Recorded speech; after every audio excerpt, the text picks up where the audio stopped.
I am indeed, Dominic. Thank you very much, and good evening to you too. Before we start, just give you a quick synopsis around portfolio building. We're going to try and watch a short video tonight, and I'm also going to stream on here the app and show you how to set up the app. And hopefully we're going to dial into somebody and listen to their experience of going through an audit process whilst using CPD-Me. So without further ado, I'm just going to adjust my microphone. CPD portfolio building. The problem. What I'm going to do is I'm going to ask you to quickly pop your hand up, and so on the screen you should have an option to ask questions, and you should have an option also on there to pop your hand up. So just pop your hand up for me if you have a CPD portfolio already and it's completely up to date. Just pop your hand up for me. Probably about 20% of people there popping their hand up. Yeah, probably we've got about 500 people on, and we've probably got about 20% there who said they have. So I'll tell you the history to how CPD-Me started. Back in 2009, I did some research and I did a survey consisting of about 500 professionals, predominantly from the ambulance service. And they had portfolios very similar to what you can see on screen, and it was organised to some fashion. There was an element of, there were slips or papers in there and newspaper clippings. However, it wasn't very organised, so much so that it would meet the requirement of an audit with the HCPC, for example, or if they were to go for an interview, because there wasn't any structure to it. And so from the 5,000 people I audited, less than 3%, that was about 150 people, were actually ready for an audit and had some organised manner to their portfolio, some organised fashion, so that they could present it if they needed to. If your portfolio does look like that, it is not your fault. It literally is, we're so busy at work within a health and social care setting that we've very, very limited time to sit aside and put it into an organised fashion. And from the research that I found was there was very little people organised, very little time set aside, and people would generally create a portfolio for a reactive purpose, either interview, audit, or the new addition was an incident learning analysis because something had gone wrong in practice. And so what my research suggested, very short in conclusion, was that if we had a very simple system so that people could make regular updates, for example, take less than 2 or 3 minutes to make an update to their portfolio, and then if it came to interview audit, they could pull that together really quickly, it would benefit. And that was the suggestive title of the research after it was written up and the data was gathered. And so what we recognised was using a very structured system would both reduce the time that it would take you thinking about building a CPD portfolio, but more importantly, it would be organised whenever you needed to put that portfolio together for interview, audit, or for incident learning analysis. Also important was an element of keeping evidence safe, because people would go on courses, they would keep certificates, and they would take them home, and the wife would then put a cup of coffee on it, or they'd take them home and the kids would start crying on certificates. And so it's also important to keep evidence of your learning and development in one place where it is neat and tidy. And some people used Evernote, some people used Dropbox in the last sort of 2 or 3 years. But what we recognised was it'd be really keen and tidy if we could keep it all safe in one place. More importantly, having them all accessible in one place would make it very easy and would reduce the stress around registration, re-registration, audit, or interview. And also what my research suggested was that employability factor was far greater, increased by people who are more organised in relation to keeping an accurate record of their CPD. What I got from the research was some very simple methodology, and that relates back to this very simple event response outcome. Now, if you don't take anything at all from tonight's webinar, I just need you to think about changing your mindset. And changing your mindset in relation to recording CPD is really important.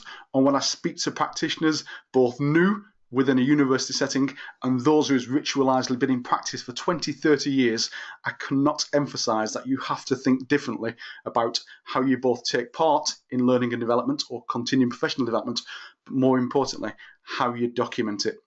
And so I've used this very simple event response outcome, ERO, yet another acronym that we try to remember.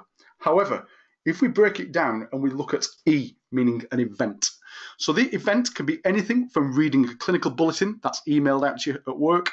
It can be anything from a structured discussion around an ECG that you've taken on a patient and you're not too sure about the findings in relation to the clinical setting. Or it can be anything at all what creates a benchmark learning experience from you. Attending mandatory training, attending a surgical course, attending a course on clinical examination, anything what relates to an event of learning. Second to that is a response. Now, when you learn something, either because you've read it in a book or you've attended a course, the response to that hopefully will be you've gathered and gained some new information, and from that information you can then change, or it may influence your practice. Now, that is not always the case, because you might learn something that you've already learned 10 years ago and it simply was just a refresher of underpinning knowledge. However, the response will be, I know this information already, however, I've revisited it, and as such, it is now fresh in my mind, and perhaps with a few changes, because some practice or policy might change around whatever you're doing. However, you've learned nothing new, it's just been a simple refresher, but that would be your response. The outcome is always a change in your behaviour, and the change in your behaviour is, for example, several weeks ago, I went on a surgical airway course, gathered all the information around surgical airways and managing it in an emergency situation.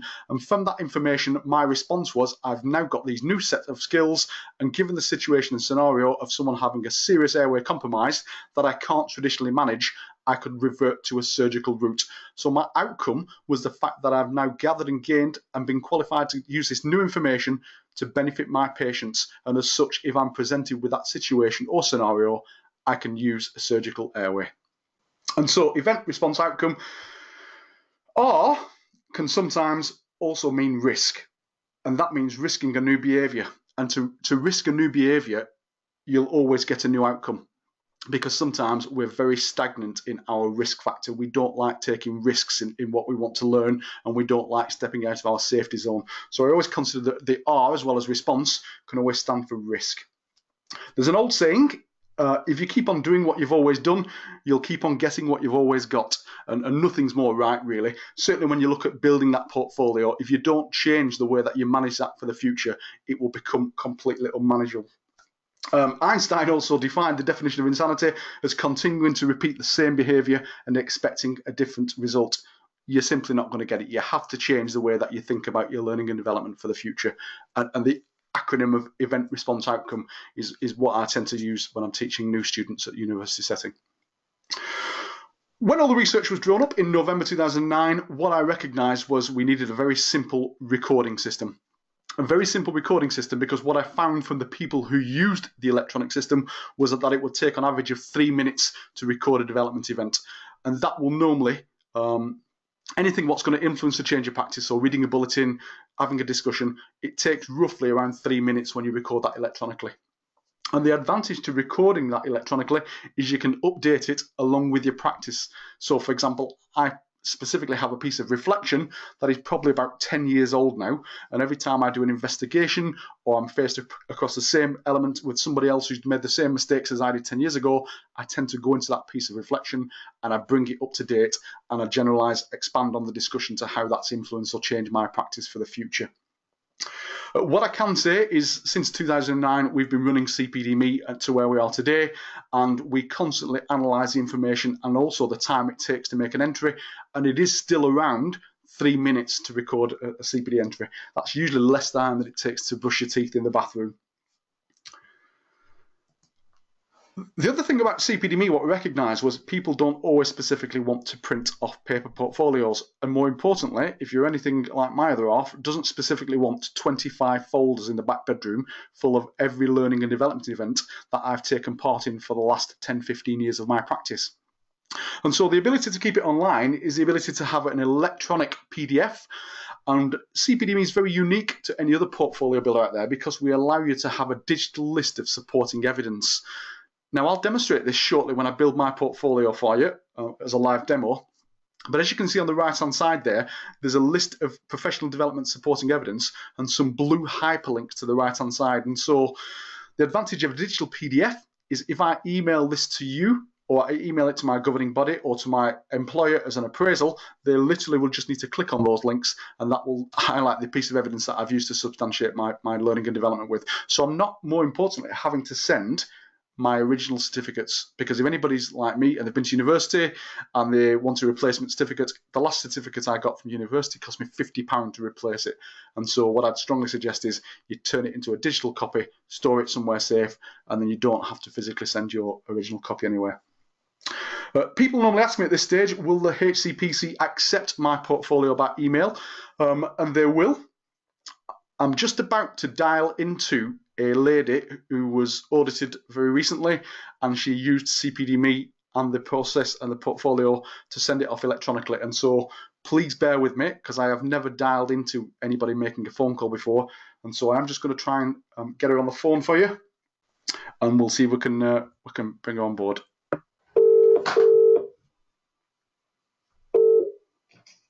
Hello? Hi, is that Vicky?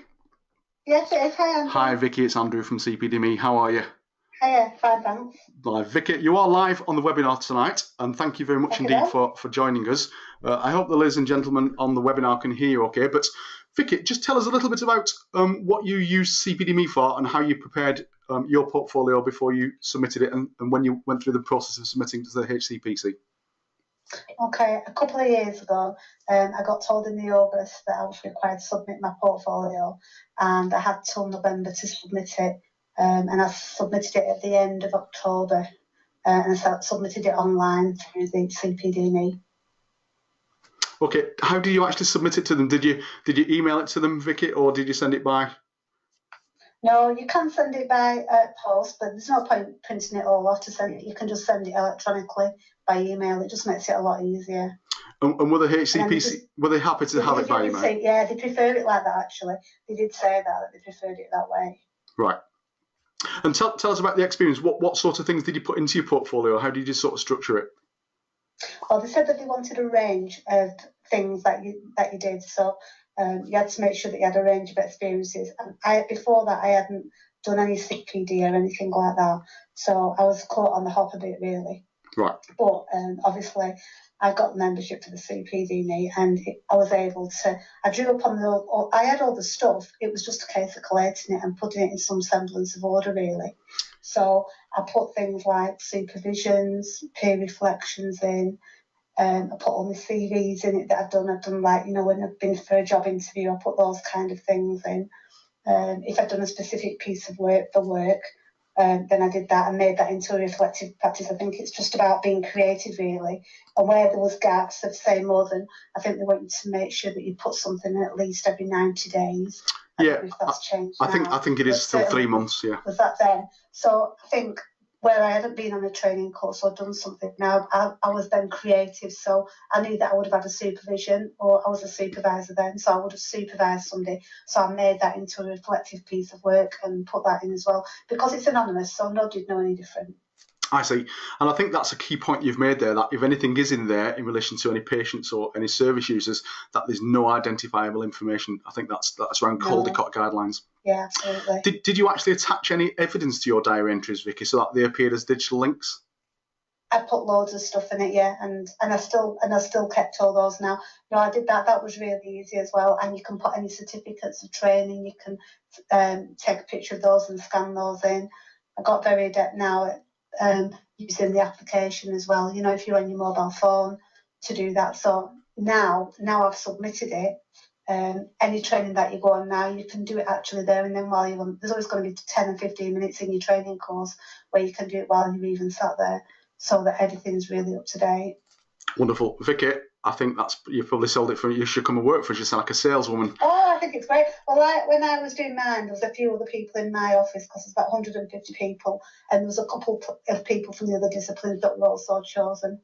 And then they came over and they couldn't believe how quickly I put it together, because also as well, you draw upon your competencies that you've made, and then it brings it all together. So it puts it all into a really good format. So if you did want to print it off, it's a just ready reference of a CV to show to any prospective employers as well. Vicky, I couldn't have paid you any more money to do that. Thanks very much indeed for your time tonight, Vicky. Thank you. You're very welcome. Lovely. Thanks very much, and speak to you soon. Bye-bye now. Bye-bye. Vicky was organised to the element that she had lots and lots of documentation, but what she didn't have was a structure around the CPD. And that's pretty much what I identified from the research back in 2009, that people would have an element of being structured or an element of having lots of documentation, but what they wouldn't have was a structure to represent it if they were called for audit or for interview. Okay, so what we did is we created a simple website and a mobile app, and we allowed a simple dashboard. And the reason we kept it simple is the majority of people who used our research project were roughly around the age of 45 to 65. So people who were well established in professions, but also people who were also at the edge of retirement, who didn't want to be stressed and under the worry of having an electronic system to manage all the portfolio. And also, it wanted to be simple, something simple and easy to use, somewhere where they could capture all their diary entries, somewhere where they could capture all their reflective entries, and then a click of a button and they could print off a complete portfolio when they wanted to. And so what I'm going to do at this point is, and I'm going to show you how I can create a simple diary entry using the website. And so let's just have a quick show of hands. Is anybody on here members tonight? Just quickly pop your hands up for me so I can see roughly how many members versus non-members we have. So you've got a little option to pop your hand up. Okay, so we've got about 40% members, and that's good. And what I will say to you is membership doesn't mean that you're actively using us, and so hopefully at the end of this webinar you will change your practice. So creating a simple CPD diary event. Now if I flick onto the website for you, hopefully that should see now on the screen. So I'm going to talk about a course that I recently went on with Trauma Care, which was an in-hospital 2-day course. So we have 3 simple options here on the website: add to diary, add to reflection, and personal profile. So this very simple element we are going to add to a diary entry. So a diary entry is virtually anything at all that you have created or took part in that creates a learning benchmark, reading a bulletin, mandatory training, having a discussion with colleagues, or anything at all what might influence or change your practice. So if you are registered with another governing body, you can select that underneath. And the reason we have multiple governing bodies is because we have some dual registered professionals. So some people are registered with the HCPC, but they're also Nursing Midwifery Council as well. These boxes are really simple. And even though it is quite linear, the reason for that is because literally one of the feedback I got from the research was I don't know how to structure a portfolio. And so because I don't know how to structure it, I simply won't start building one. And that was the synopsis really that I got from it. So this simple one is the activity was arranged, and that can be yourself in your own time or as part of your job role. And all that will do is will help build an infographic of how you are managing your learning and development. The next stage is the category this CPD activity relates to. And there's a massive drop-down list there. And so I'm going to put this as a narrated PowerPoint, but there's a lot in that list. In future updates in the next 6 weeks, you're going to be able to add to that list yourself of any specific category. But more importantly, if you are HCPC registered, as you'll see a little bit down the screen, standard 2 is to demonstrate that your CPD is a mixture of learning activities relevant to future or current practice. What the HCPC don't want you to do is attend a course, attend a course, attend a course, attend a course, attend a course, and end up with 5 certificates. They want some diversity in the fact that you've had some self-directed learning, or indeed some of these other categories that's in there. And so if you're really struggling, just literally pop in there and have a look at what some of the ideas are. The title is as is, and so it's nothing more than a title. Now you're going to have to excuse my super slow typing.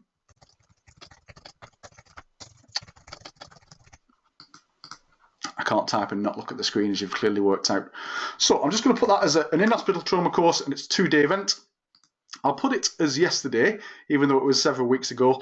But what you can do here is you can backdate. So if you have CPD that you've done historically, you can backdate it as far as you like. You can also forward date. And so if you have something planned for the future, so if I have something planned for the 2nd of August, you'll notice now that there has an ability to add this reminder to your calendar.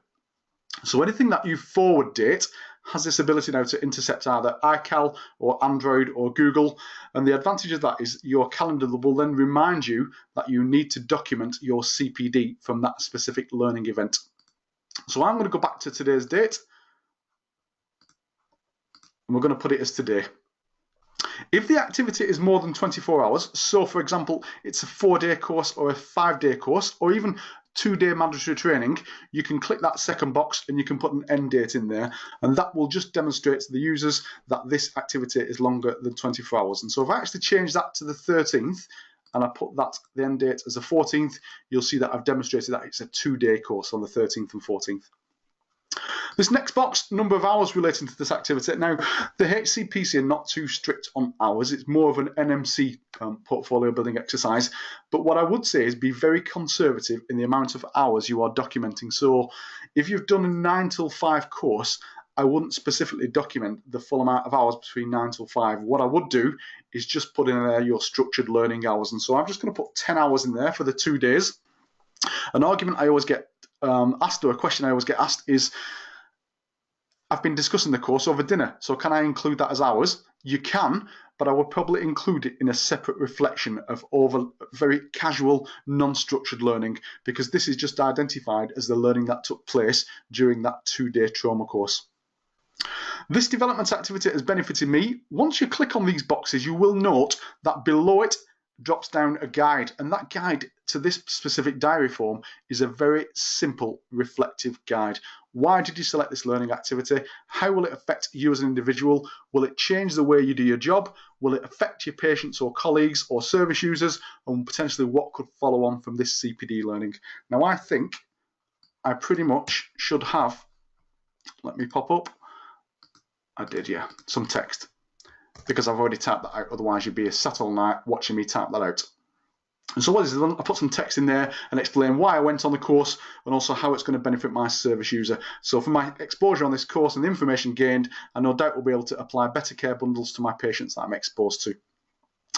The next boxes down are the HCPC standards, and I must emphasise the simplicity of the website does not mean that you do not need to understand the HCPC standards, and so it is really important that you understand standard 1, 2, 3, 4, and standard 5 is collating your portfolio and sending it off for inspection or for the HCPC governance team. The next box down is the knowledge and skill framework. So if anybody works in an NHS setting and you want to cross map this to the KSF, you can do so by mapping this. So if I tick that box, you'll see that the dimensions of the KSF start to appear underneath it. If you want to put a website in here because you've took part in some website learning or an online learning, or indeed you've watched a YouTube video that's going to influence you change your practice, you can copy and paste that website address in here. So for those academics among us, if you, for example, you write an essay and you document, you access this online at such a date and time, it's pretty much the same principle as what you would do here. You can copy and paste the website address in there because you might not necessarily have a physical piece of evidence, but it may be relating to a website where you've learnt your event from. The next box is another quite innovative box, and it only came from the research behind CPDME, and that was, do you require a reminder of the expiry date of the certificate? If you click yes, the system will send you an automated reminder in 12 months' time to have a look at that specific entry because it may have expiring evidence. And that's applicable. So, for example, if you have a first aid course or you have an airway course that needs to be renewed in a set period of time, the system will casually tap you on the shoulder and say, hey, Andrew, you need to just have a look at this specific entry because I think it may have a certificate or evidence that might need reviewing. The next box is the ability for you to put in there some evidence. Now, what I will say is at the very top of here is a guide video that you can watch, how to use the CPD diary video. And at the bottom of the form is learning activities and supporting evidence. If you are unsure what you can use for supporting evidence or even to vary your learning activities, I would strongly suggest having a look at them guides and help videos. If you are HCPC, I would strongly suggest going to the healthcare professional's website because within there is lots of really useful short videos, and we're going to watch one very shortly, and hopefully you'll be able to start bringing everything together that I've showed you tonight. So if I click into there, it allows me to capture, if I go into my downloads, the certificate. What I will encourage is just to start using things like PowerPoints, structured discussions, bulletins, anything at all that you've used other than a certificate. I would strongly advise you think about varying your learning and using that to substantiate your portfolio. And I'll show you a reason why when we go further on. You can add more evidence if you want to. You can actually add up to 10 pieces of supporting evidence per diary entry. Once you've done that, you can scroll to the top, make sure that everything's fine and you're happy with everything. And once you've done that, you can click on to submit and you will get the diary entry has been submitted securely in your portfolio. What you will also now get very quickly is an email confirmation. And that email confirmation will tell you that your portfolio has been received, but more importantly, it's been stored safely. And from that email, you can also edit it, preview it, or delete it if you're required to do so without having to log into the website, which makes it really easy for you. So if we jump into the next section, so the next section of the presentation is creating a reflective entry. Now, if you remember what Vicky said, she submitted a couple of pieces of reflection within her portfolio. And what I can tell you from my experience around supporting people to build an accurate record of their learning and development is the HCPC really do like elements of reflection. And I would strongly suggest if you are audited, you contain nothing less than 2 or 3 pieces of structured reflection within there. Now, I will show you in a second some of the reflective practice and how easy it is to use the website. If people are academics out there and you have done reflections historically within your university or setting, or done an essay, or indeed an incident learning analysis because something's gone wrong at work, then use that reflection and submit it through CPD-Me, because I have no doubt, as I said, somewhere in your career you'll be able to bring that back up to date when the incident occurs again, or whether you're supporting somebody else where that incident occurs again. And so if I jump onto the website and show you about reflective practice, again, very simple, second option at the top, click onto Add to Reflection. Now, I'm not going to fill all these boxes out for you, but what I will say is there's a very simple guide video there at the top, how to use Reflective Diary. Simple again, reflective title, the date of the incident being reflected on. So again, you can backdate this and so you can go back as far as you like.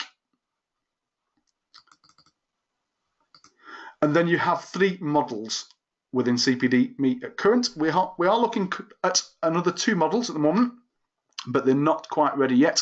We're just trying to seek permission from the authors. But we have Gibbs model, and if you note again, when I hover over or click into the boxes, you will see that underneath description of events, it tells you what you need to include within that structured reflection. Again, for those people familiar with Johns, if you click in the boxes again underneath them, it will tell you how you can put the information there to meet that requirement of the reflective title or the influencing factors title. For those ambulance clinicians among us, whether you're a paramedic, a technician, EMT1, consultant paramedic, we have a CRASHT model. Now, CRASHT was specifically written for pre-hospital practitioners, so anybody who works from a first responder right the way up to consultant paramedic, and this talks about communication, the response, i.e. upon receiving the call, your actions on was the environment, or did it impact the patient positively and negatively? Any subsequent actions when you got to hospital, what was the receiving hospital adequately prepared? An evaluation and ethics, and then a discussion. So pretty much if you think about anything what's gone right or wrong at work, you can break it down into the CRASH model and you can document that effectively and then accurately keep a record of your reflective practice. And so we all reflect. Generally, when we weren't as busy as we are today in the modern day ambulance service, we'd sit on an ambulance station and we'd pass ECGs around or we'd discuss changes in practice. And that is a reflection in its own. It is just a matter of changing your practice from that event to the response, and then the outcome being you must document it at the end of your change in practice. So if I jump back onto the presentation, managing your personal profile. So we've done the diary, we've done the reflection, and now it's about collating and bringing everything together, which is the 3rd stage of portfolio building, which is your personal profile. So I jump back onto the website and I'll show you the personal profile, which again is at the top. Once you click onto your personal profile, this is pretty much where you're able to access all your diary entries, and you do that via access your personal CPD dashboard. You can create a matching front page, so if you're going to print it off because you're going for an interview and audit, or there's also lots of help videos in there. So if I click on to access my personal CPD dashboard, This is where you access all your entries. It's where you can edit all your entries. So if I click onto my diary entry, at the very top of there, you should see the entry that we've made this evening, so the in-hospital trauma course. Now, you can do two things from there. You can view the evidence certificate. So if I click on the little arrow at the side, I can delete that if I want to replace it, or if I just click on it, you can actually see that that's downloaded, and you should now be able to see on screen that that's my copy of the certificate. If you want to preview the PDF copy, so what it would look like in printed format, you can click that and you can see that it's formatted it all in a nice simple page. Now what I would do is, if I was going to print off a portfolio, and this is really good practice, I would download the evidence, or I would use my original certificate.